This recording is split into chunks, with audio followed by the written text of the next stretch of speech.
The introduction for the Jay and Keith Show is currently under construction. We appreciate your patience as we strive to build a better podcast for tomorrow, today.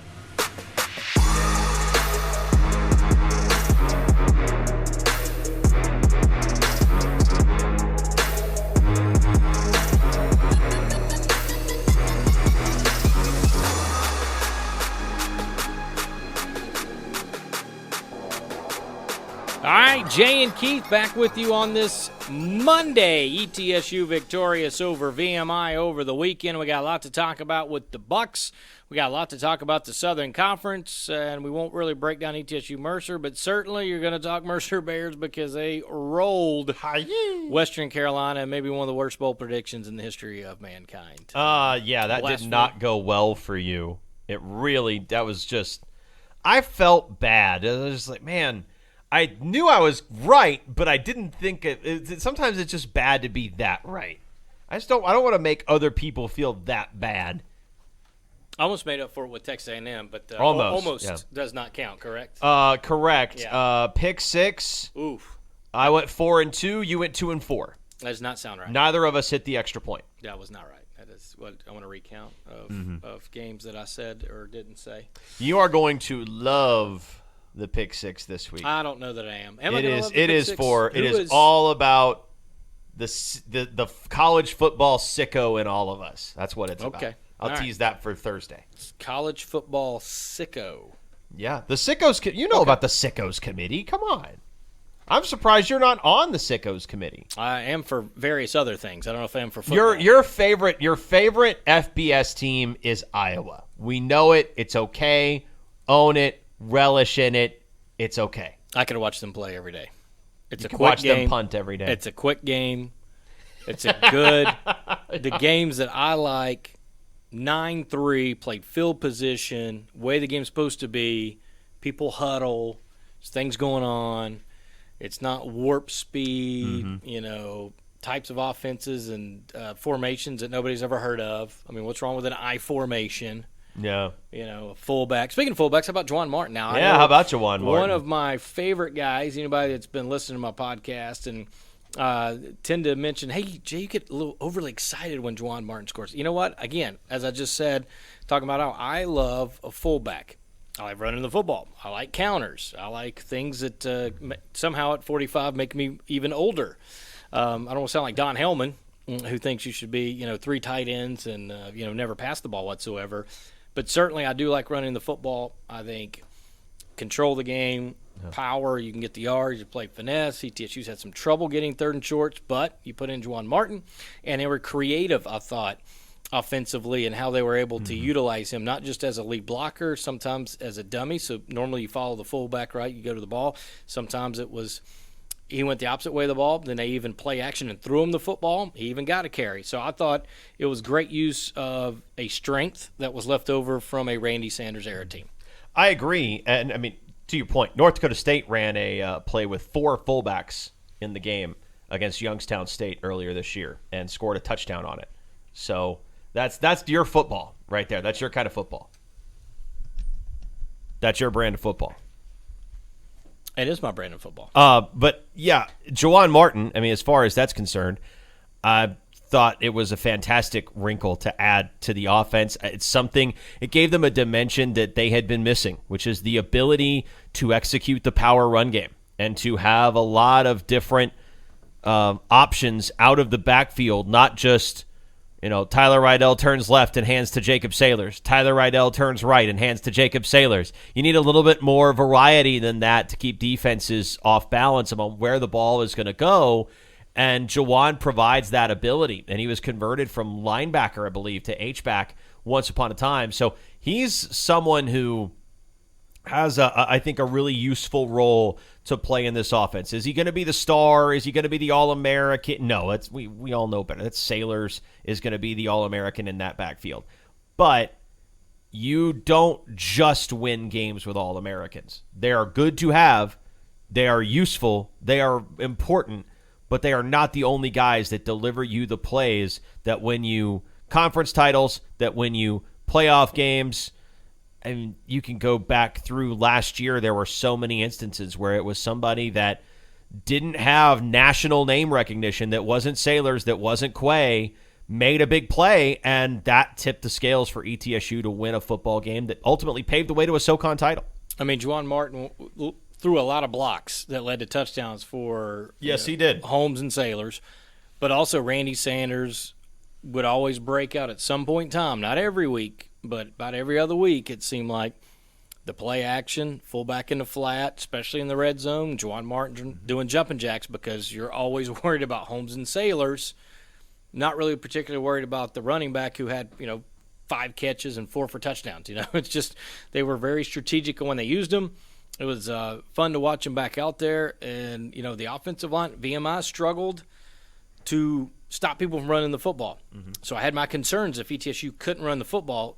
That was not a concern. ETSU was even bullies at time and bullish in the way that they were able to create blocking lanes. And I thought Coach Neugebauer, who made the move from the field to the box, asking Coach Quarles about that, and he said, really as an offense coordinator, he said, when I went to the box, it was easier because I had all my play sheets and all my notes out in front of me. I could spread out, and nobody's really tugging at me. If you're on the sideline, there's a lot of things going on that you're kind of worried about. So not sure how much that went, but they certainly worked on getting Juan Martin involved. They worked on getting Jacob Saylors on the edges. They worked in a couple of those plays on the edges were actually counter plays that he popped outside for big runs. So big day for Jacob Saylors. Another 3-touchdown game for him. I think that's the third 3-touchdown game for him. His 10th 100-yard rushing affair. His 4th time he's had over 200 yards all-purpose. He's just putting up gaudy numbers and, pretty much letting everyone know they're all keen on him, and he is still right now maybe your offensive player of the year. There's a couple of guys we could talk about, and maybe will when we get in the Southern Conference wrap-up that can give him a run for his money, but certainly he's not done anything to hurt his stock. He has not, and the only thing that I really think you could take away from him is that the team hasn't been winning as many games as they probably were expected to, and that's not something that I would be willing to take away from an individual player. I think if somebody goes off, and especially a running back, right, like quarterback, he throws like, well, so-and-so threw for 3,000 yards this season. Well, that can be deceptive because if you're throwing a bunch of bubble screens and you've got wide receivers that can run a 4.35 and they just streak by everybody, then you're not pushing the ball down the field. Those throws are quick timing things, and the receiver's doing 90% of the work.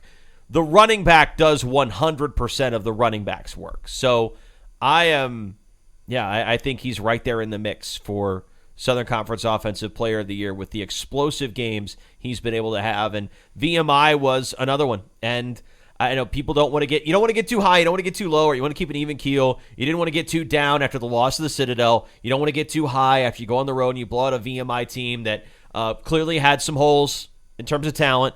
Clearly had some issues at quarterback with no Ironside, a banged-up Morgan. They turned the ball over a bunch. You don't want to get too revved up after that. But also, this felt like a moment where ETSU maybe kind of turned a corner offensively. They got revved up. They got some points. They were able to find the end zone more frequently than they had against FCS opponents for most of the year. And that's a signal that this team is trending in the right direction. I think the other thing offensively, if we could stick there, Bryson Irby being able to get some carries, not just that meaningful. He converted a couple 3rd and shorts, and they trusted him in that spot. I thought he did an excellent job picking up some blitzes. That's always a concern with a young running back. Is he going to be able, because VM on that 3-5 stack came from all different angles. They showed different looks. They tried to confuse the offensive line. Felt like the offensive line did a great job. One of the rare sacks they gave up was actually when Baron May was trying to bail out of the pocket and tried to reverse pivot to a guy laying on the ground and got tripped up for a sack. And if he would have just took a step back, he probably wouldn't have been sacked. But that being said, I thought they did a great job there. I thought simple things that ETSU showed some fight where if you think they've given up on the season, prime example, there's a Saylors puts the ball on the ground. Looks like VMI is going to have a clear recovery. Isaiah Wilson goes flying in there, able to rip the football away, keeps the drive alive, and ETSU scores. VMI goes right down the field on the first possession after a very a lackluster 3-and-out for ETSU to start the game. But then ETSU comes right back down the field and score. They score 27 unanswered until the start of the third quarter, which VMI first drive again goes right down the field and score. ETSU 3-and-out, not a very good drive. VMI gets down the field. ETSU able to get the stop. Then ETSU does go down and they answer, and I thought that was huge for the Bucks and where they've struggled in the second half. It's all been the same message has been we're one or two plays away, right? It's been the message from GQ. It's been the message from the offensive line. It's been the message from the defense is that we are one or two big plays every game away from being really, really good and winning a lot of football games. And for the first time, I think, and even counting, the Robert Morris game, for the first time against a D1 opponent, I think every break snapped their way, and also that they executed on those big plays that you need to execute to win a game against a team that you know is going to play hard on their home field. They hit the big runs from Saylor's. I mean, their first touchdown of the game was from Saylor's, was 48 yards.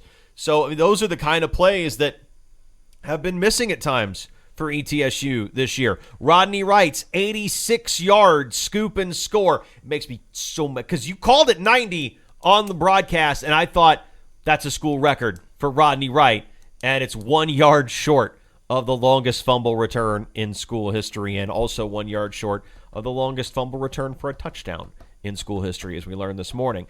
But I'll blame stat people. Yeah, they should go with whatever I say. Don't let facts get in the way of what I say. You just go with what I say. I'll let you take that up with Kevin Brown. But this team hit big plays when they needed them, and hit big plays when they didn't necessarily need them, but put them in advantageous positions in the long run. And if they can continue to do that, then I don't think there's anybody in the league that is out of their reach in terms of talent. It's been all about execution so far this year. It's something ETSU hasn't had. It's something ETSU had against the Keydets on Saturday. Also need to talk about two quarterbacks, right? Tyler Rydell, this incumbent starter, 11 of 18, 126 yards, had a nice touchdown pass on a wheel route to Anaj Carter where he dropped it in the bucket. And then Baron May, heard he was going to get a chance to get in there, 5 of 7, 53 yards. He also had a ball down the field that he threw on a dime, beautifully lofted for Will Huzzy, who's actually being interfered with, but does Will Huzzy one-handed catch things because that's what Will Huzzy does. Huzzy 3 catches, 57 yards. Carter 6 for 49 and a score. But I thought Baron May came in, had one throw, probably wish he would have back, and that was a play where he got hit and ended up having to come out. And Tyler Rydell, who was not playing that series, on a 3rd and 8 was able to come in and deliver a strike. So shows you, he wasn't showing ill will or could pout or be, he took it in the right stride. You know what? I'm the starter. I'm going to get some times. They want to look at Baron May. We saw Baron May able to run the football, which is another strength of his. They did a read option down on the goal line where he picked up 4 yards, and then on the next play, a little counter play to Saylor's for a touchdown and set it up. So I thought Baron May, given an opportunity, able to do things. He had the rough 0 for 7 against Mars Hill, but it was in garbage time and game's over, and a lot of backups are everywhere and all that. He had a couple balls that didn't look particularly great, and he had a couple balls that were nicely thrown. 6 foot, 200. Yeah, he's got the right size. He was a 3-star prospect coming out of high school in Ohio, in New Philadelphia, Ohio. He played for Eastern Michigan. Like, he was a well thought of QB prospect, and so this is his first opportunity to get really meaningful reps at ETSU, and his first meaningful reps in college football. I mean, that you talk about that 0 for 6, 0 for 7 against Mars Hill. That was the first reps he took as a college football player in a live game. I mean, how do you judge a guy based solely on that? I mean, he's been thrown into you get thrown into the deep end a little bit. You're out there with the 2s or maybe even the 3s late in a game that's already out of hand. I thought in neutral game situations, May acquitted himself pretty well. And I'm intrigued to see what else he adds. I mean, the goal obviously is Rydell's just not a runner. Right, Rydell doesn't do a lot of design stuff, QB power, zone reads, where maybe you keep the ball, that sort of thing, and that's what Adam Neugebauer wants to do. May be more compatible with the identity of the offense that they're trying to build. And I do think there are opportunities to get May on the field in maybe some specialty situations where you're looking for a quarterback that's got the ability to run the football a little bit more the way that May is capable of. And for whatever reason, Tyler Rydell seems to do very well when pressed. It seems like every time he's going to lose his job or in the fall or, coach is mad for a couple games, he's not playing well, he somehow seems to take his game up a notch. And if having Bear May play a few series changes the dynamic offensively for ETSU and elevates the game of Tyler Rydell, what does it hurt? Now, if it starts to take away from both guys, then, you could look at that later. But certainly they both played exceptionally well. The offense responded to both. They're going to continue probably to work different stuff with Bear and May. I wouldn't be surprised if there isn't more short yardage situations with May just because of the element of the running quarterback. So that was great. Tyler Keltner, 3 field goals, all 40-plus yards between, I think, 42 and 48. He's been really reliable, and that is something that in a conference where so many games are fourth-quarter games down to the wire, you cannot understate the value of a good place kicker. Yeah, and ETSU's taking that for granted, and I know Keltner's had a couple of kicks, but if you look at it, I think 3 of his 4 misses or 5 misses are 50-plus yarders. And he's had the leg in every single one of them, and probably not too many people in America. I mean, we saw Jerry Rice attempt a 52-yarder, who's a pretty good field goal kicker at VMI, and that wasn't even close. It wasn't going to have the distance regardless. So Keltner has the strong leg. He's able to do some things. I thought the special teams was great again. We saw the return of Jacob Saylor's returning kicks, and Anaj Carter returned a kick as well. And then defensively, I mean, what do you say? I mean, they give up a couple drives to start each half, but other than that, lights out. You mentioned the Rodney Wright, which DeAndre Davis lost in the play, not just created the fumble. I think everyone knows that, but he was down the field as a lead blocker because Corey Briddy was the – and if you're VMI and you watch tape and you're watching your starting running back as the only guy down there trying to stop a touchdown and battling hard and eventually – kind of gets by Davis, but then another buck was able to throw a block and lead the way for Rodney Wright. I think you have to give a lot of credit to Corey Briddy on that. But DeAndre Davis with the strip sack, then the lead block for the touchdown for Rodney Wright. Elijah Huzzy continues to be maybe the best cornerback in all of FCS. 4 interceptions now, had a 40-yard return. Quinn Smith, hard to believe it was his first interception in his career, and then Eric Campbell in a spot start for Stephen Scott. And that was reminiscent for me, Keith, when Stephen Scott had 1 start last year. It's Vanderbilt because of Jared Folk's not able to go. And he has a fumble return for a touchdown. Now, Eric Campbell didn't score, but he was still there to make a turnover. The first touchdown was ran over Campbell's side. We heard Robert Harper report on that. And Billy Taylor coached him up after that. You didn't really hear Eric Campbell's name except for every time he was making a play. I think 11 tackles, an interception. Thought he played outstanding considering he's an outside linebacker. That's a guy that's been shoehorned in. Now, here's a guy that's been shoehorned into a role that is not necessarily his primary role on the defense. It's not necessarily the best fit for his skill set, but he finds a way to impact the game anyway. And I think you really got to tip your cap to Eric Campbell for the effort that he put in on Saturday and what he was able to contribute. But, I mean, Elijah Huzzy, just there aren't enough superlatives. We're not talking about this guy enough.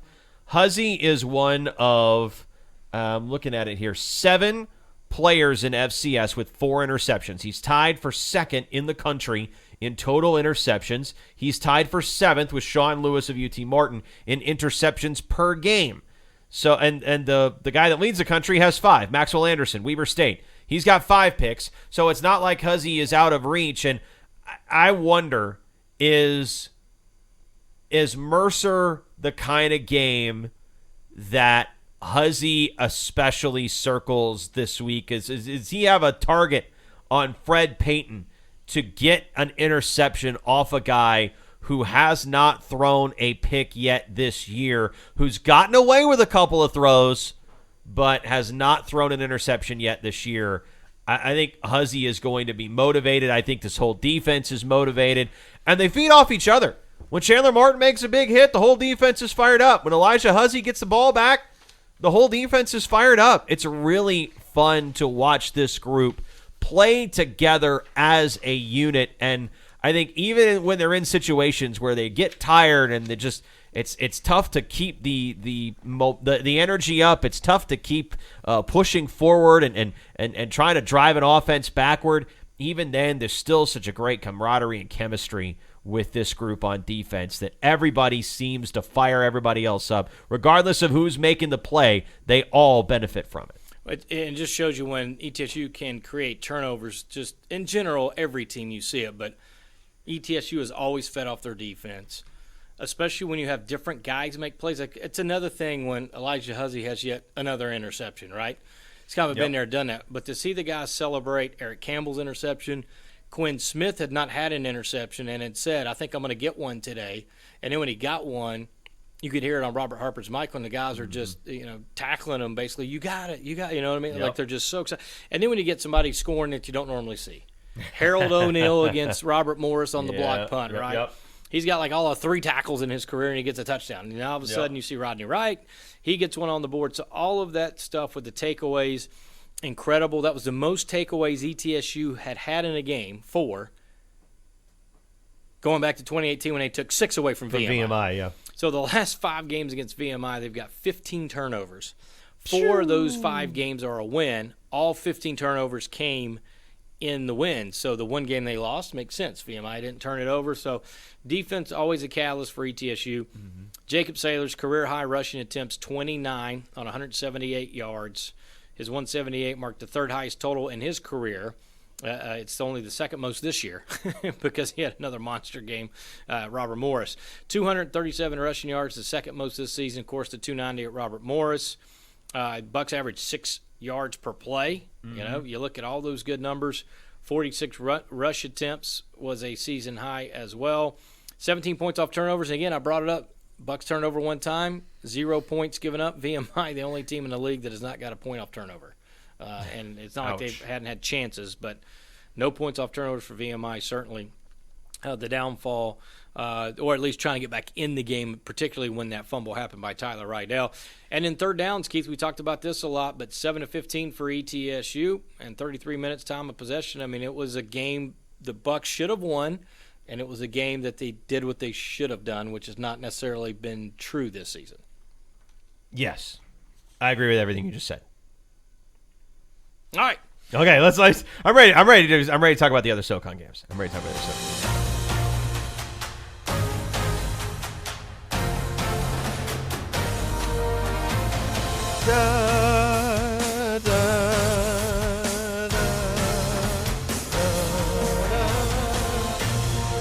Something like that.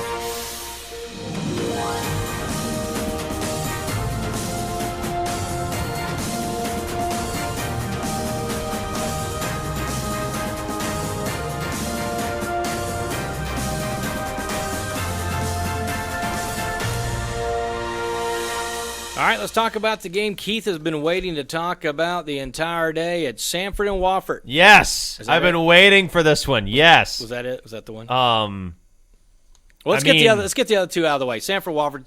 Sanford's up 28-7 driving. Yep. They're about to go up 35-7. Wofford, great job on a 4th down, hold inside their own 10.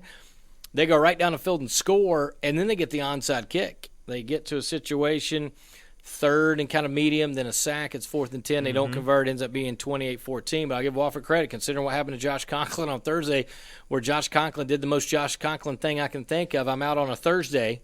Don't worry about anybody else, buddy. You just worry about you. So he's out there, puts the team in a 43 hours before kick for the next game. And they could have laid down. Yeah. I mean, give Wofford credit. They could have laid down. They got down.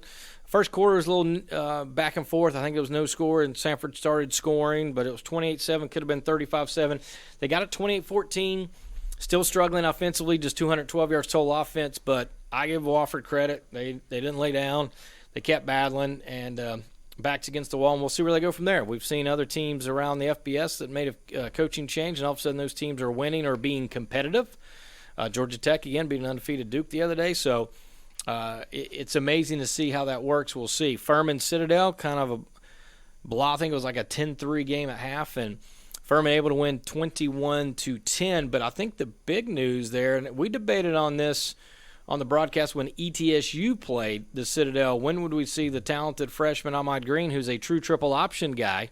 I say that, and then I looked and he threw 26 passes. So that's all we talked about on the broadcast. You got the speedster Green, really what Peyton Derrick's not.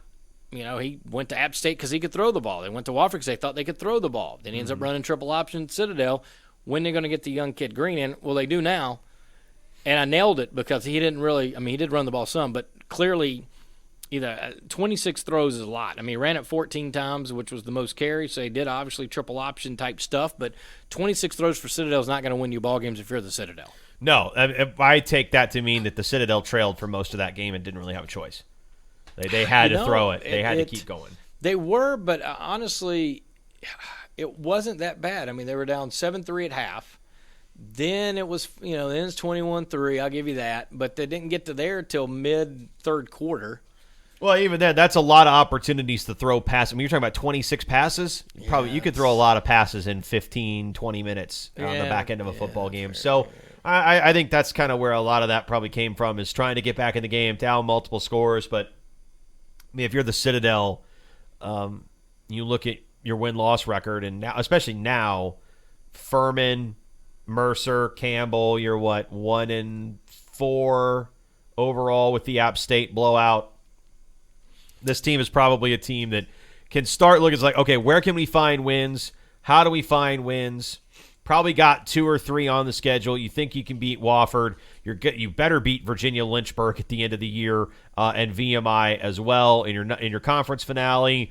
Maybe you can squeeze one out against Western, and suddenly you put together an okay end of the season. But this is a team that definitely needs to start looking at its future, and I think you've got a young quarterback that is very much part of that future. Does the loser, if Wofford doesn't beat Citadel, can they get a win in league play? They still got VMI. They got Citadel this week. I'm curious. Citadel has a win, right? They got to win. I'm trying to think. Can everybody have a win? If Wofford doesn't beat the Citadel, can they win a game in the league? Is that what you're asking? Yes. Probably not. That's what I was thinking. We'll talk about that. They still have, like you said, they still have VMI. They still have VMI. Western, right? They still have Western Carolina, or do they? They already play Western. No, I think they got Western. Okay. I can effort that while we talk about Western Carolina if you want, but shoo. That was. I believe Jay. Well, Jay. Is that your Bartow? Yes, I love Murray. I saw Murray at the Final Four a couple years ago. He said he had nothing but nice things to say about you. I talk to Murray still all the time. Yeah, I think people are amazed by that when they ask me. I was like, I talked to I talked to Tony Skoll, who's gone. I talked to Bartow. I talked to former other coaches of non-football basketball sports. I think that throw people off. I don't talk to Torbush a lot, but other than that, Randy Sanders texts me randomly. Talked to a lot of coaches. Murray was, Steve Forbes calls me at like 2 a.m. still, like I work for him. He's confused by that. But Murray's maybe not the most extroverted person. Like, he's not like a huge go-getter, glad hand, hey, shake your hand, how you doing, big smile, that kind of guy. But I thought he was great to work with when I was a student here, and we all of us were having to work with the head basketball coach. I thought Murray people was just didn't like his Murrayisms, or as they called him. I think that was he was the consummate coach speak guy, right? A little bit. He was always a coach speak guy. A little bit. Was always give the other team this. It was great. I think that's where, and you'll hear it for 12 years, right? And people, anytime you hear a coach 12 years, generally people are tired of it. But no, I talked to, but I did enjoy that. I caught the moo bar there, if you will. Well, Jay. Well, it is. What it is I believe I said on this podcast, on this podcast, on Thursday. I don't recollect any of this. That Western was going to be too reckless with the ball, and it was going to burn them against Mercer because Mercer punishes teams for making mistakes. Do you know when the first turnover was for Western Carolina in the football game? The first possession. Yes. They threw the interception, I think. Yes, it was. Jones threw Davis, Carlos Davis overshot the receiver running down the right sideline on the far side. And I believe Mercer immediately scored a touchdown off that turnover. They did. And that was the game. That was it. Game was over because Western Carolina didn't score 7 points. And the second turnover was in the early second quarter. Yep. Dowling with an interception, I believe. Yeah. They scored on that one. The third interception they did not score on. They did punt and down Western at like the 4-yard line, and Western didn't get out of there and punted it back, and they scored on that one. So it may have led to another score. And then the last the third interception for Davis when he got pulled was actually one of the stranger ones because it actually hit the tight end or running back coming out of the backfield. And it's one of those where like he kind of caught it, juggled it, and as the guy was going to go hit him, it almost like he shoveled it right into his belly. Like it was like, hey, you get the ball. Like that was Dowling second, but it was one of those where I was expecting when you see interception, you always think, especially with Davis, you're thinking, oh, he just tried to force one in there, just terrible, and it was an easy pick. That one was a tough one for Western to handle, and then that got cashed in on the very next play. That was a one-play drive, 46-yard, I think, touchdown strike. I probably have it in front of me. But, yeah, they ended up hitting Devron Harper, who had just scored the previous drive on a reverse, and then catches the pass. And Western was uninterested in tackling at that point because two guys attempted to tackle like I would attempt to tackle. Mercer has outscored its last three opponents, Gardner-Webb, Wofford, and Western Carolina, by a combined score of 91-7 in the first half. They're very tough to beat at their place, too. I bet if you broke that down further, and I know you didn't, so I'm not going to make you try to do the math right now, but if you look at their last 11 games at home, they're 10-1, and their only loss, and this is the outlier you'd have to take out of that. 45-7, they got beat VMI at home last year. Every other game, they've been a little better than one score or more, almost with everybody. And they've throttled several. I mean, several. They've ran out of the building. And again, I'm talking not just – I'm going all the way back through the spring, the fall and the spring of 21 and this year. They only got the one loss in the fall. So like 11-1, 10-1, something like that. So Mercer at home this year has outscored opponents 129-19. Yeah, they've been. Fred Payton. Yeah. Fred Payton had one. I think he had one that he kind of got away with. It probably could have been an interception that was. And it was early, and you never know what that would have did for Western Carolina. Very true. But Mercer dominated Western at the line of scrimmage. Just bulldozed them at the line of scrimmage, and they, like you said, they did. There were times where the Catamounts didn't really look all that interested in tackling, certainly not against Devron Harper. Now, Harper can do that to teams because he's so explosive. He's kind of hard to find because he's 5'8", so he can, on the jet game, he can kind of disappear behind the line when he goes in motion, and you don't know if he's going all the way out to the boundary or if he's going to the hashes or, if he's going to just sprint right around the tight end on the left side of the line. You never know. But also, Mercer absolutely just destroyed a Western Carolina team that is definitely capable of scoring more points than that. And I said it, they play on the edge, they play a little bit reckless at times, and that burned them because they got reckless with the football early. Mercer made them pay, put them in a hole, and it compounded mistake after mistake after mistake over and over again for the Catamounts. It snowballed on them, and Mercer won big.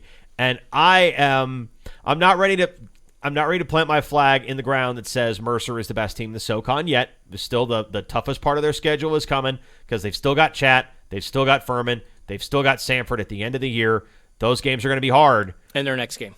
And their next game is also going to be very, very challenging, I think. It's going to be a good measuring stick. We're certainly going to learn a lot about Mercer just from watching them because we know so much about ETSU as a baseline. But this team is clearly a contender. I think this is a team that has done the things you expect a playoff caliber team to do. And in a year where the rest of the bubble, particularly in the southern half of the country, is collapsing, Mercer might not need to win the SoCon to get into the playoffs. And then from there, I'll be very interested to see what they do. But I think this is a team that's capable of winning a playoff game, whether they win the league title or not. I think 2 are going to get in from the Southern Conference. I think it might be 3. The question is, can the third get in? Yeah. I think that's the thing. I think 2 are pretty much going the way it is, unless there's some major upsets involving Wofford, VMI, and the Citadel and some others. Then I think 2's a lock, 3's very possible. Yeah. Depending on how who beats who at the end, but I think they could get 3 in. I think it's just going to, other than the 52-0 back in 2015 when ETSU restarted football, every game's been one score between the two teams. Yep. Now, the 2 Mercer wins out of the 5 previous meetings since 2015 have been 21-13. ETSU won the 26-23 Jawan Stinson game, and then 2018 won 21-18. Then in the fall, 21, of course, the de facto championship game, the 38-35. So this game has always been tight, no matter who's been good and who's been bad. You can actually look where, one team's been fighting for, the championship waiting to go, like 2018, where the Bucks were fighting to win the regular season. Mercer was not particularly a great year that year. But then you look at 2019, both teams battling for what was a de facto ETSU championship game. Then it was a true championship game last year. Mm-hmm. Winner was going to win the league. Loser was not. With Mercer beating ETSU in the spring of 21, that took the championship away from ETSU. Would have locked up, and then VMI ended up getting, because they had a half game, because, again, it was one of those weird years. Everybody didn't play same number of games and all that. So, and I'm not taking anything away from VMI. They did what they were supposed to do. But, ETSU kind of had the game circled when Mercer stopped them. You would have to think Mercer's had all year to sit there and think about the kick that went wide left that cost them a chance at overtime at a regular season championship. Yep. So I don't think they care how good or bad ETSU has looked. They've always had this game circled. They will be ready for the Bucks when they walk into Five Star Stadium. And it might be a situation where, you're obviously internally motivated. Maybe you have a point to prove to yourselves. It's like, hey, we can beat these guys. We know we can beat these guys. We know that we can beat these guys with gusto. So I expect to get Mercer's best game this week. I expect ETSU to get a really strong effort from the Bears in 2022 because of what happened last year, because of the way Mercer's playing right now. They said, let's go out, keep this rolling, keep this energy going. Drew Cronick's got that team playing at a really high level. So this is going to be a tough one. This is going to be a real battle for ETSU on Saturday. I think it'll be interesting to see. We'll break that down on Thursday, fully ETSU Mercer. On Thursday, we'll also break down the Southern Conference. We'll do our Pick Six. Wednesday, we're going to talk some other stuff. We have a mystery guest. Mystery guest. We got a little say what, right? Say what? Say what? Say what? Oh, no. You had to. No, that's okay. Oh, man. I did it for the say what. You got an extra 60 seconds, Keith. You like to talk. I don't like to talk that much. You don't like to talk? I just wanted to get it. All right, so that's what we got there. We got a mystery guest Wednesday. May have a player Wednesday. We're trying to get some things going Wednesday. Multiple Thursday, guests we're Thursday, we're going to do all things college football, including the Pick Six where you said, no, what did you described it? I've got to give you I'll give you a tease for Thursday. Okay. The closest game in college football, the game that no one can pick, will be in the Pick Six on Thursday. All right, I like that tease. There you go. All right, so we'll be back with you with another edition of Jay and Keith. We'll also have a Thursday edition. Remember, 3 days a week now. Ramping it up. Buccaneers Sport Network. Bye.